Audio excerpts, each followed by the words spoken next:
Welcome back, guys, to NunoSolutions.com. My name is Nuno, and in this video I'm going to show you guys how you can build a B2B integration from ServiceNow to ServiceNow. Now, to do this, I'm going to show you how to do it using two developer ServiceNow instances. There is a little bit of a trick here because you can't run two developer instances simultaneously, so you have to do a little bit of a trick. But before we get into that, let me show you a little demo of what this looks like so you can understand what this demo is going to be. I have two ServiceNow developer instances running currently, one on my left side, which is running on Chrome, another on my right side, which is running on Microsoft Edge. And you can see here I changed the little logo banner, well, on the left side to home and the right side to client. So I'm kind of mimicking. On the right, this is like the customer instance of ServiceNow, and on the left, this is our home instance.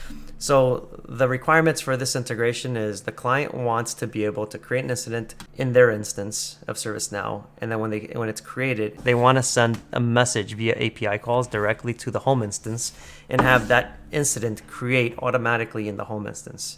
And in return, the home instance is going to respond back with the new incident number that it created within the home instance, as well as the system record ID for that incident record. And I'll show what that is. So let's get started. Let's create an incident on the client side, of course. And I'm just going to set the caller to me.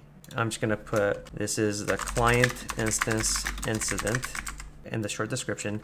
And in the description, I'm just going to say hello world. And then in the assignment group, this is the important part of this demo, is that what actually triggers the API message to be called is when you pick a specific assignment group. For the sake of this demo, I'm just making it so that the business rule, and we'll get more into what that is later, that triggers and actually sends the API message to the home instance from the client side. From the client instance rather, is if the assignment group is equal to Nuno Solutions. So I'm going to pick Nuno Solutions as the assignment group. And now you can hit submit here, but that takes you away from this record. I want to remain on it. So if you right click this little header here next to incident new record and you just hit save, it'll actually create the incident, and we have an incident number 1006 in the client instance. If I scroll down here, you will see I have another set of fields called external number and external sysID. And so what these fields are, these are the ID values for the incident that was created within the home instance. So if I refresh this home instance right now, we should be able to see an incident that has 10013 as the incident number. So let's go ahead and refresh the home instance. And you can see right away we have an incident with an incident number that ends in 10013. If I open that up, you can see if I scroll down that the short description is client instance incident, and the description is hello world, which matches exactly to what we entered. And the assignment group is also Nuno Solutions. The only difference here, which you don't have to worry about for now, is that the caller shows up as Nuno Solutions. And the reason why that is because when the client sends an incident over to the home instance, we're setting the caller to, it'll typically be the client name, whatever that is, right? That way we know that this incident is tied to that client. But for this demo, we're just setting it to Nuno Solutions. So the other thing I want to show is that on both sides, you can see here. So on the home instance, the external incident number ends in 10006, which is the client instance incident ID number.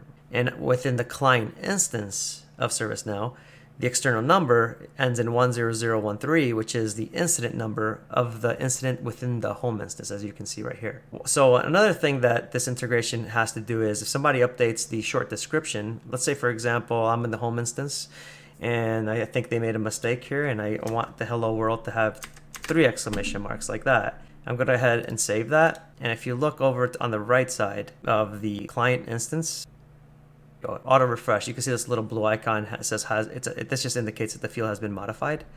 And you can see here it automatically added the 2 extra exclamation marks, and now both sides match. If I didn't want the exclamation marks, I could remove them from the client instance and just add a couple of @ symbols, right?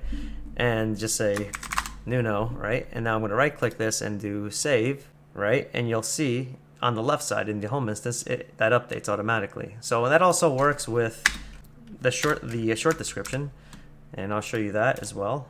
You can see it updates instantly.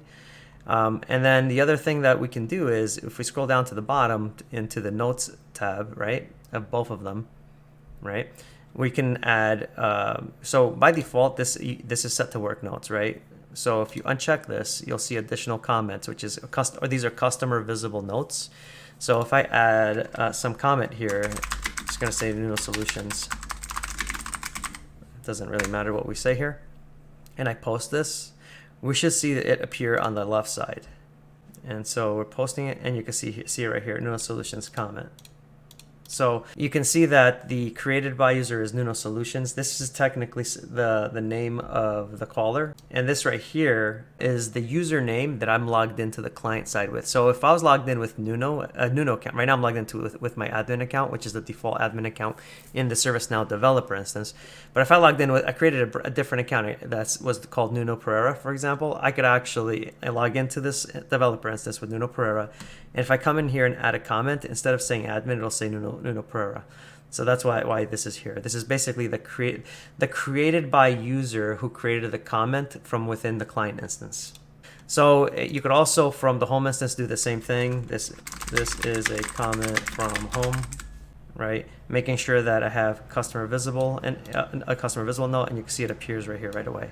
So this is essentially a very basic integration within ServiceNow that you could do from ServiceNow to ServiceNow. But the interesting thing about this integration is you could, if you're a software developer and you build your own ASP.NET Core Web API or WCF XML SOAP web service or ASMX web service or whatever, it doesn't matter, any kind of web service that's supported through the web, you can actually redirect and make ServiceNow call any API endpoint that you want and post the instance as a JSON payload to it.